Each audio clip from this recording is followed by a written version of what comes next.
एक बार गौतम बुद्ध अपने आश्रम में अपने सभी शिष्यों को शिक्षा दे रहे थे कि दुनिया की सबसे तेज छुरी हमारी जबान है और दुनिया के सबसे खतरनाक हथियार हमारे शब्द है, जो बिना किसी का खून बहाए लोगों को अंदर ही अंदर मार सकते हैं। हमारे शब्द हमारी ताकत हो सकते हैं, लेकिन यह हमारी सबसे बड़ी कमजोरी भी हो सकते हैं। अगर हमें नहीं पता कि कब, कहां और क्या और कितना बोलना है, यदि हम सही समय पर सही इरादे के साथ सही शब्दों का प्रयोग करते हैं तो यह हमें एक सफल व्यक्ति बनाता है। लेकिन अगर हम सही समय पर सही इरादे से सही शब्दों का इस्तेमाल नहीं करते तो यह हमारे जीवन को नर्क से बदतर बना सकता है। तो दोस्तों, आज की स्टोरी के माध्यम से मैं आपको बताने वाला हूं कि चुप रहकर कैसे हम अपने जीवन को बदल सकते हैं। आपको चुप रहने की शक्ति का एहसास इस वीडियो में होने वाला है। वीडियो शुरू करने से पहले कमेंट बॉक्स में नमो बुद्धाय लिखकर वीडियो को लाइक जरूर करें। तो चलिए शुरू करते हैं इस कहानी को। जापान में एक बहुत ही प्रसिद्ध बौद्ध भिक्षुक रहा करते थे। उनका नाम रिसाई था। रिसाई अकेले रहते थे। दुनिया के शोर शराबे से दूर जंगल में वो रहते थे और वह बड़े ही ध्यानी और प्रभु भक्त व्यक्ति थे, इसलिए वह पूरे जापान में बहुत अधिक प्रसिद्ध थे। एक दिन एक राजकुमार रिसाई के पास आया और बोला, हे प्रिय भिक्षुक, मैं हमेशा थका हुआ, निराश और परेशान महसूस करता हूँ। मेरा मन बहुत अशांत रहता है। हालांकि मेरे पास सब कुछ है, दौलत, शोहरत, सुख सुविधाएं जो हर व्यक्ति चाहता है या पाने की इच्छा करता है, लेकिन फिर भी मेरे अंदर इतनी अशांति और चिंता क्यों है?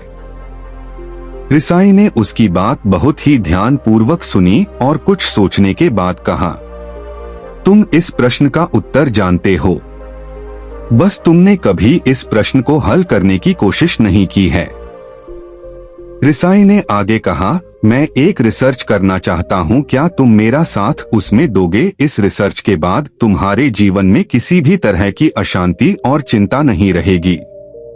ये बातें सुनकर राजकुमार बहुत हैरान था। उसने रिसाई से कहा, बताइए मुझे क्या करना होगा? अपने मन की शांति के लिए मैं कुछ भी करने को तैयार हूं। राजकुमार की इन्हीं बातों को सुनकर भिक्षु ने कहा, तो फिर आप अगले 15 दिन के लिए मेरे आश्रम में रहोगे और एक सामान्य व्यक्ति की तरह अपना जीवन व्यतीत करोगे और इन 15 दिनों में तुम अकेले और चुपचाप रहोगे, जितना हो सके कम बोलोगे। राजकुमार उस भिक्षु की बातें सुनकर सहमत हो गया। पहले दिन राजकुमार को लगा कि उसका मन सामान्य से अधिक अशांत और विचलित है। उसके मन में तरह तरह के विचार आ रहे हैं और वह आम लोगों की तरह जीवन जीने में असहज महसूस कर रहा है। उसे अंदर से बोलने की टचा हो रही थी, लेकिन वह चुपचाप रहा। उसके मुंह से एक भी शब्द नहीं निकला, बस वह चुपचाप बैठा रहता। लेकिन रात होते होते उसे अंदर ही अंदर शांति का अनुभव होने लगा। उसके लिए यह अनुभव अजीब था।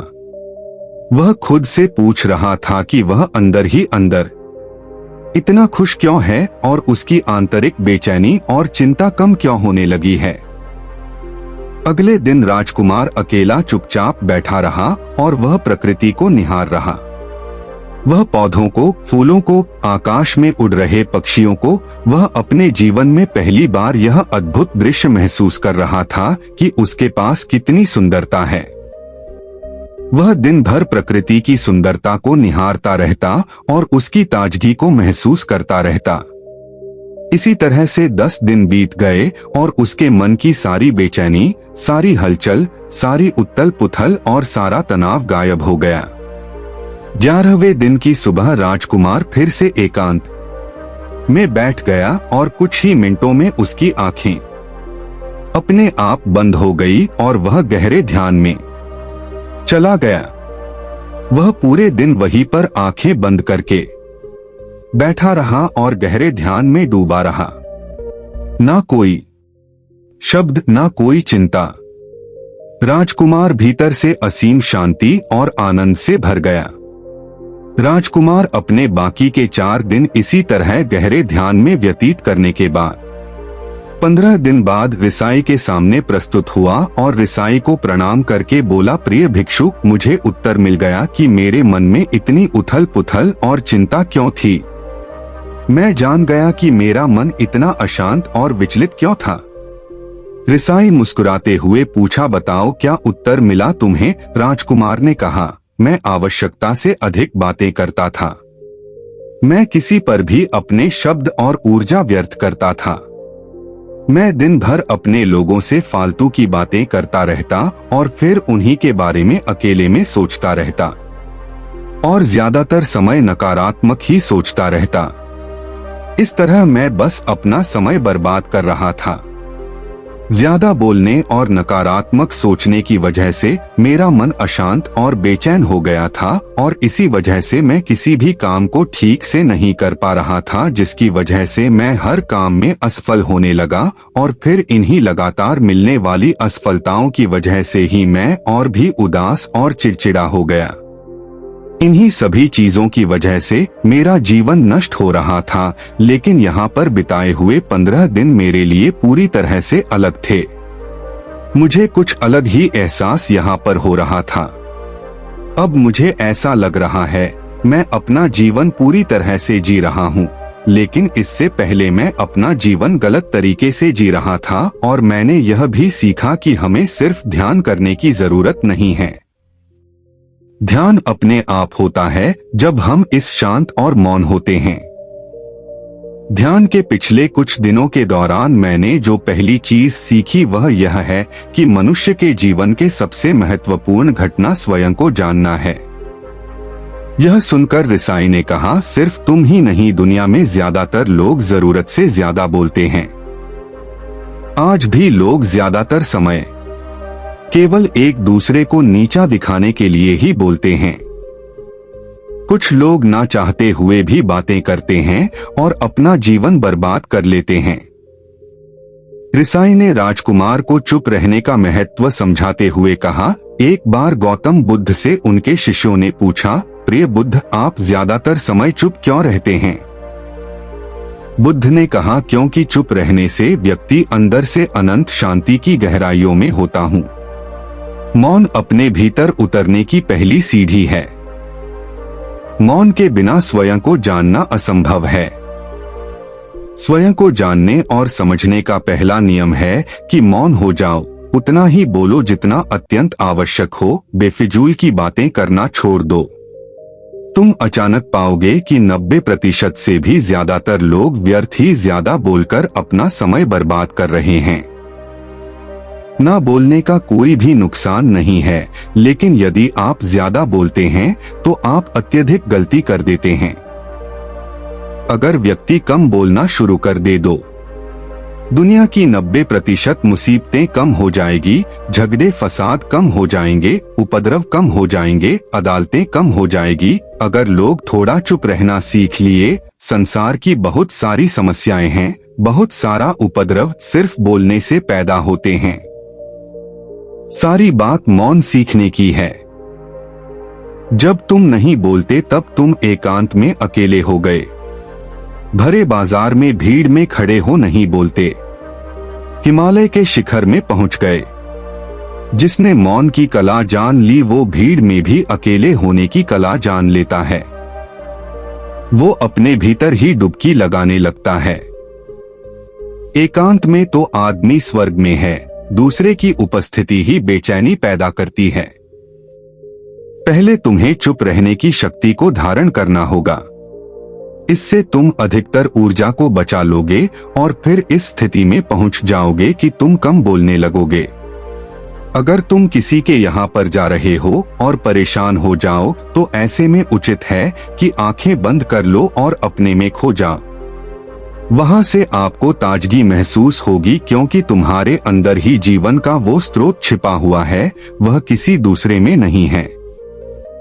इसके बाद राजकुमार उस रिसाई से पूछते हैं, आखिर कौन हमें अपने अंदर तक लेकर जाएगा? ये बातें सुनकर रिसाई बुद्ध कहते हैं, तुम्हें स्वयं ही अपने अंदर उतरना होगा और वहीं से परम राज्य जीवन का आनंद ले पाओगे। आनंद का यहीं से जन्म हुआ है, यहीं से तुम मौत में डूब जाओगे। यही तुम्हारा सूरज उदय होगा और यहीं से अस्त होगा।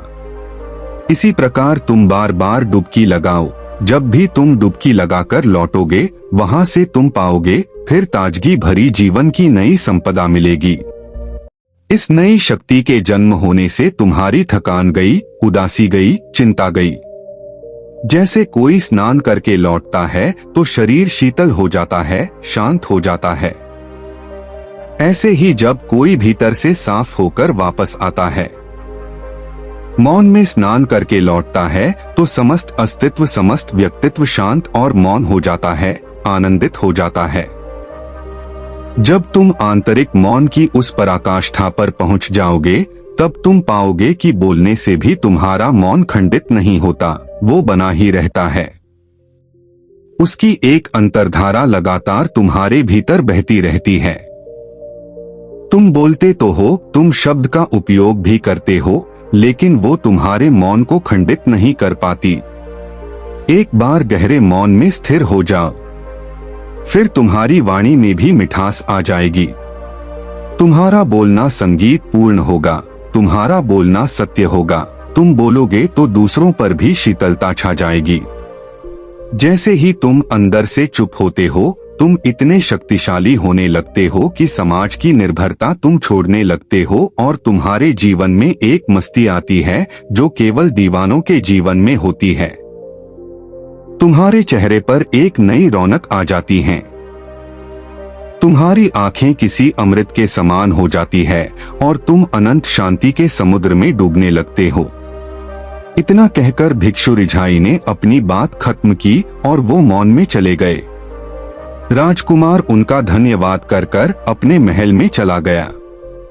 दोस्तों, आपने भी अनुभव किया होगा कि बहुत ज्यादा बात करने से दिमाग अशांत हो जाता है, जिससे हम अपने दिमाग पर नियंत्रण खो देते हैं और साथ ही अपना ध्यान भी खो देते हैं।